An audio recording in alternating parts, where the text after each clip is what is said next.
우리에게 주신 하나님의 말씀은 이사야 33장 6절 말씀입니다. 여호와를 경외하는 법이라는 제목을 가지고 우리 함께 은혜를 나눠보도록 하겠습니다. 이번 주 본문 이사야 33장 6절 우리 한 목소리로 같이 한번 읽어보도록 할게요. 시작. 내 시대에 평안함이 있으며 구원과 지혜와 지식이 풍성할 것이니 여호와를 경외함이 내 복이니라. 우리 한 번 더 다시 한번 읽어볼게요. 우리 큰 목소리로 다시 한번 더 읽어볼게요. 안 읽는 친구들 읽어서 다시 한번 읽어볼게요. 시작. 내 시대에 평안함이 있으며 구원과 지혜와 지식이 풍성할 것이니 여호와를 경외함이 내 복이니라. 아멘. 네.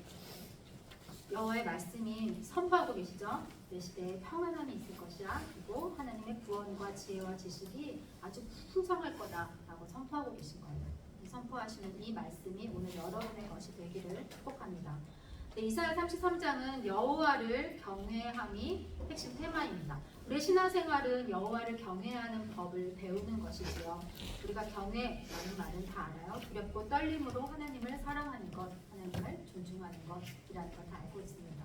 다른 말로 하면 하나님을 하나님으로 인정하는 것입니다. 네, 이 이사야 33장은 여러분이 다 읽어보셨겠지만 아수르의 파멸이 임하기를 구하는 기도예요. 이스라엘의 은혜를 구하는 기도예요.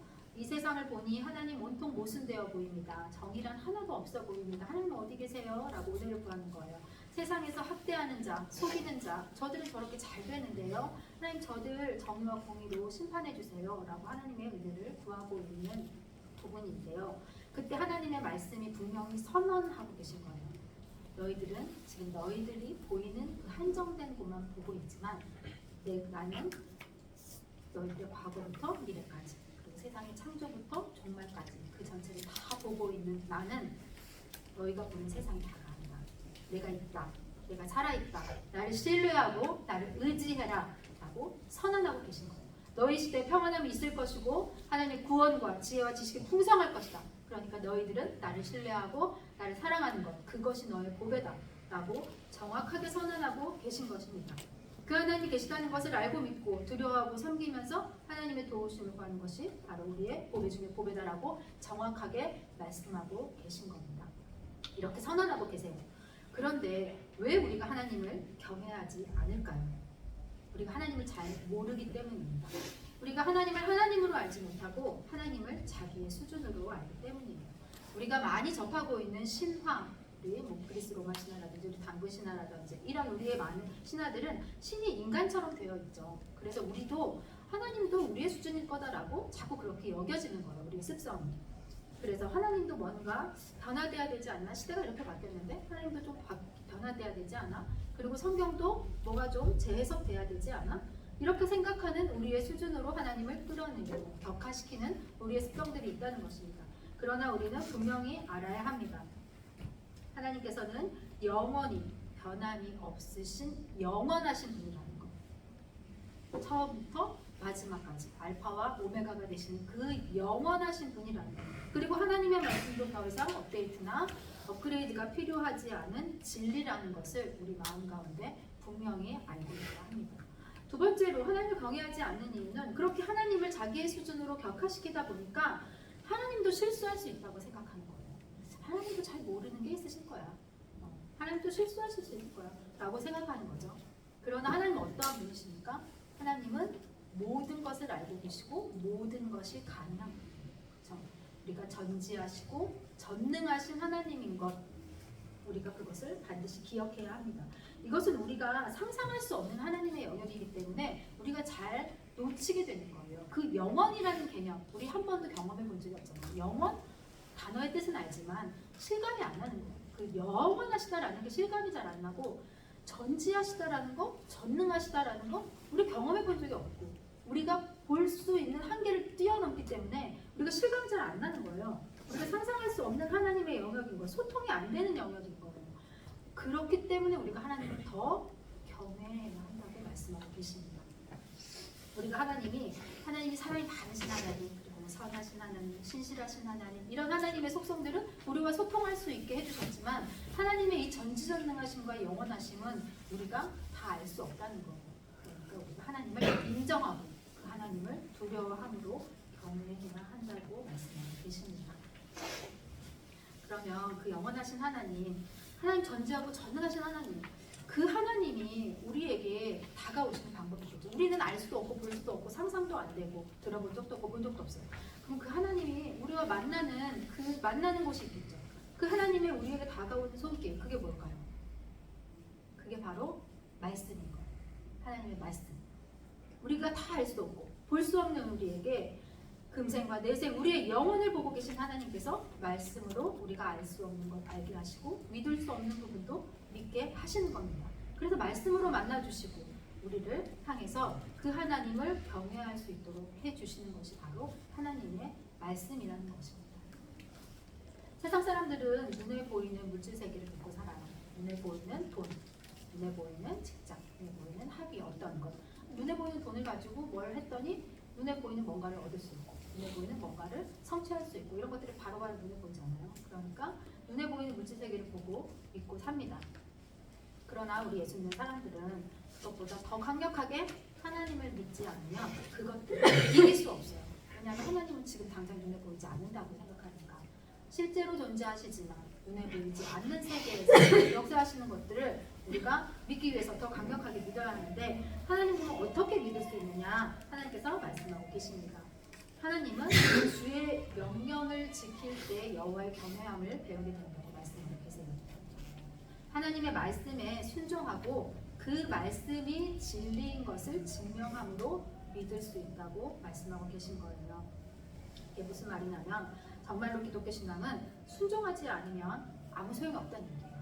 하나님은 말씀하셨어요. 그리고 그 말씀을 이루어 가시는 분이에요. 그런데 우리가 그 말씀을 이제 듣고 알았어요. 그러면 그 말씀대로 순종을 하면 말씀의 결과가, 말씀에서 약속하신 그 결과가 나타나겠죠. 그런데 순종하지 않으면 그 말씀이 이루어지지 않겠죠. 그러니까 크든지 작든지 우리가 삶 속에서 자꾸 말씀을 순종을 해봐야 그 말씀이 내 삶 가운데에서 이루어지는 것을 경험하게 되는 거죠. 그 경험이 진짜 하나님 말씀대로 했더니 말씀하신 대로 이렇게 되네? 이것이 경험되어지고 작은 것이 경험되어지면 조금씩 하나님에 대한 신뢰와 믿음이 더 커지겠죠. 그러면서 더 두려워하게 되고 정말 하나님 계시네. 정말 하나님의 방법이 맞았어. 이런 것들을 경험하면서 하나님 더 알아가고 하나님 더 신뢰하고 하나님 더 따라가게 되겠죠. 그렇기 때문에 우리는 반드시 순종을 해야 해요. 근데 여러분들이 제가 다 아는데 순종이 잘 안 돼요 라고 말하는 경우가 많은데 사실은 잘 모르기 때문이에요. 제대로 잘 듣지 않기 때문이에요. 여러분들 정말 이 신앙의 중요한 팁은 잘 들으셔야 해요.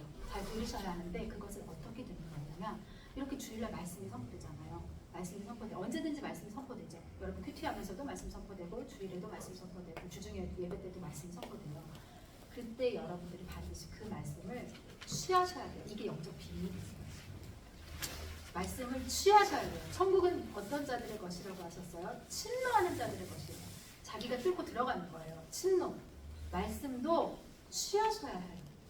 그냥 가만히 앉아서 말씀아 떨어져라 이게 아니라 여러분들이 정말 그 말씀 가운데 한 단어가 될 수도 있고 한 문장이 될 수도 있지만 내가 오늘 하나님 그 말씀을 먹겠습니다.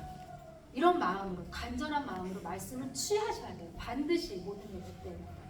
그리고 그 말씀을 한 주간 기억하시면서 계속 먹어야 돼요. 그래야 여러분들 안에서 그 말씀이 자기 것이 되고 그 말씀이 내 안에서 나타나는 역사를 경험하게 됩니다. 그러니까 여러분 말씀을 그냥 멍하니 앉아서 딴 생각하면서 그냥 그렇게 예배 드리는 건 아무런 의미가 없어요. 예배 때 반드시 친노하는 믿음 가지고 내가 그 말씀을 내 것으로 먹겠다. 하나님 제가 먹겠습니다. 이런 영적인 그런 마음들을 가지고 말씀 들어야 해요. 그렇게 할 때 여러분들이 정말 그 말씀에 순종할 수 있고 그 말씀이 진짜 진리네. 하나님 진짜 진리네. 이렇게 여러분들 경험하게 되고 그것 말씀이 여러분의 삶 가운데서 증명되게 된다는 거죠. 그래서 이 목사님께서 무디 목사님이 얘기를 해주셨는데 무디 목사님은 성경에 자기 삶을 통해 증명된 말씀은 이건 증명되었다. 브루브드의 그 피를 딱 적어놓았대요. 근데 성경 전체가 다 피였다는 거예요. 너무 부럽지 않아요? 너무 막 저 가슴 떨리게 너무 부럽고 결단이 되는 말씀이었어요. 이 말씀, 성경의 약속, 다 약속이잖아요. 구약과 신약은 하나님의 약속이잖아요. 그 약속이 내 삶 가운데서 다 증명됩니다.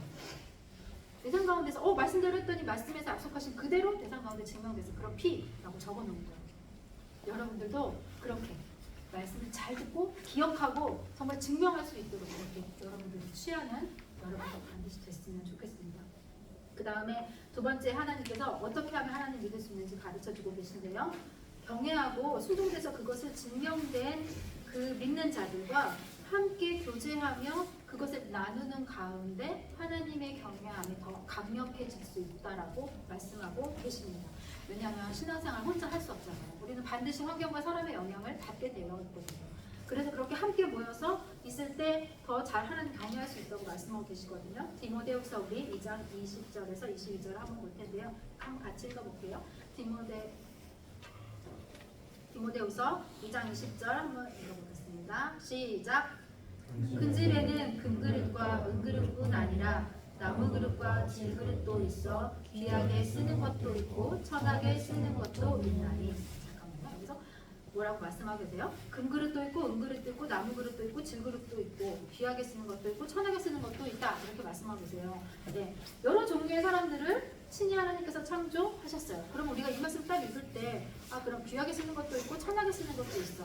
그러면 금그릇, 은그릇은 귀하게 쓰는 거고 나무그릇과 질그릇은 천하게 쓰는 건가? 우리 이렇게 딱 생각하기 쉽잖아요. 그렇게 받아들이게 되잖아요. 근데 하나님 그것에 대해서 뭐라고 말씀하고 계신지 그 다음 절에 설명을 하고 계세요. 21절 한번 볼게요. 다 같이 시작. 그러므로 누구든지 이런 것에서 자기를 깨끗하게 하면 귀히 쓰는 그릇이 되어 거룩하고 주인의 쓰심에 합당하며 모든 선한 일에 준비함이 되리라. 뭐라고 말씀하세요? 금그릇, 은그릇을 귀하고 나무그릇, 질그릇을 천한 거야 라고 말씀하고 계신 게 아니죠. 뭐라고 말씀하고 계세요? 귀한 게 뭐래요? 귀하게 쓰는 그릇이 뭐래요? 깨끗한 그릇. 자기를 깨끗하게 한 그릇. 그러니까 금그릇일지라도 깨끗하지 않으면 천하게 쓸 수밖에 없어. 그건 천박한 그릇이야 라고 말씀하고 계신 거예요. 금그릇, 은그릇이 귀한 것이 아니라 깨끗한 그릇이 하나님이 쓰는 귀한 그릇이야. 내가 질그릇일 수도 있어요. 금그릇일 수도 있고. 그것은 하나님이 우리 다 그렇게 제각각 만드셨죠. 하나님의 주권대로. 그러나 그것이 중요한 것이 아니라 내가 깨끗하냐? 그렇다면 하나님 나를 귀하게 쓰신다는 거예요. 그러면 어떻게 깨끗해질 수 있느냐는 또 그 다음 절에 또 설명하고 계세요. 성경을 이렇게 자세히 우리가 다 가르쳐주고 있어요. 22절을 한번 볼게요. 다 같이 한번 읽어볼게요. 시작! 또한 너는 청년의 정욕을 피하고 주를 깨끗한 마음으로 부르는 자들과 함께 의와 믿음과 사랑과 화평을 따르라. 뭐라고 말씀하고 계세요? 아까 깨끗한 그릇이 귀하게 쓰는 그릇이야 라고 했죠. 근데 어떻게 깨끗해진대요? 주를 깨끗한 마음으로 부르는 자들과 함께. 주를 깨끗한 마음으로 부르는 자들과 함께. 바로 이거죠. 하나님의 말씀을 잘 듣고 그것을 경외함으로 순종하고 그것이 말씀에서 증명되어서 내가 그것들을 이제 나눌 수 있는 공동체, 바로 우리의 새 공동체죠. 그들과 함께 있을 때 깨끗해진다라고 말씀하고 계십니다. 함께함이 은혜입니다. 하나님께서는 함께하라고 말씀하고 계세요. 그래서 시편 1편에서도 복 있는 자를 설명할 때 어떻게 얘기하고 계세요? 복 있는 자는 뭐라고 하죠? 악인의 길을 따르지 않고 죄인의 길을 서지 않고 오만한 자들과 함께하지 않고 교제권 말씀하고 계시잖아요. 악인, 죄인, 오만한 자 이런 자들하고 함께하지 마. 그래야 복 있는 자야. 라고 교제권에 대해서 말씀하고 계시잖아요. 그것처럼 오늘도 똑같이 말씀하고 계세요. 내가 귀하게 쓰는 깨끗한 그릇은 너희들이 그들과 함께 있어. 더러운 자들과 함께 있으면 안 된다는 얘기예요. 그러니까 하나님의 말씀에 비추어 봤을 때 하나님의 말씀에 위배되는 자들, 우상숭배하는 자들, 거짓말하는 자들, 비루한 자들, 더러운 자들, 불충한 자들, 그렇게 말씀에 위배된 자들과 자꾸 가까이 교제권 맺지 말라고 하시는 말씀입니다. 그리고 주를 깨끗한 마음으로 부르는 자들과 더 힘써 하나 되어 모여라 라고 하나님께서 말씀하고 계신 겁니다. 그게 바로 여호와를 경외하는 법이라고 오늘 가르쳐주고 계신 겁니다. 우리 그럼 말씀을 정리할게요. 우리 두 가지 집중합시다. 우리가 하나님 경외함으로 살아야 하는데 그 경외함을 배워야 하는데 경외하는 법 뭐라고 말씀하고 계십니까? 교제권에 대해서 하나님 말씀하고 계세요. 교제권 경외하라고 말씀하고 계시죠. 그 다음에 하나님의 말씀에 순종함으로 이제 너가 그 말씀이 진짜인지 그 말씀이 진리인지 너가 증명해라. 그 증명된 것만 우리가 믿거든요. 내 삶에 증명되지 않은 건 사실 안 믿어요. 그냥 지식으로 아는 것뿐이고 관념으로 아는 것뿐이지 실제 내 삶에 어떤 효력도 문제 딱 다가오면 어떠한 효력도 효과도 없어요. 낼 수가 없어요. 그러니까 반드시 내 삶에서 증명된 믿음, 진짜 믿음을 가지려면 여러분들이 순종해 보셔야 한다는 거예요. 작은 것부터 오늘 내가 순종할 게 무엇인지 꼭 염두에 보시고 우리가 그렇게 따라가야 합니다. 그래서 세상이 증명하는 거, 세상 사람들이 세상이 증명하는 거 믿고 살지만 아니요, 저는 영원하신 하나님의 말씀에 순종해서 그거 증명하며 믿고 살겠습니다. 누가 더 탁월할까요? 누가 더 수준이 높을까요? 여러분들 답은 뻔하죠. 영원하시고 전지전능하신 하나님의 말씀을 믿고 따라가는 우리의 인생이 최고의 가치일 수밖에 없어요. 여러분 반드시 말씀 잘 기억하시고 정말 금생과 내생은 모두 영원히 성취되는, 이 땅에서 성취되지 않으면 천국에서도 성취가 된다는 거예요. 그러니까 반드시 성취되는 그 말씀 믿고 여러분들 반드시 하나님한테 귀하게 쓰임받는 중고등 셀이 되기를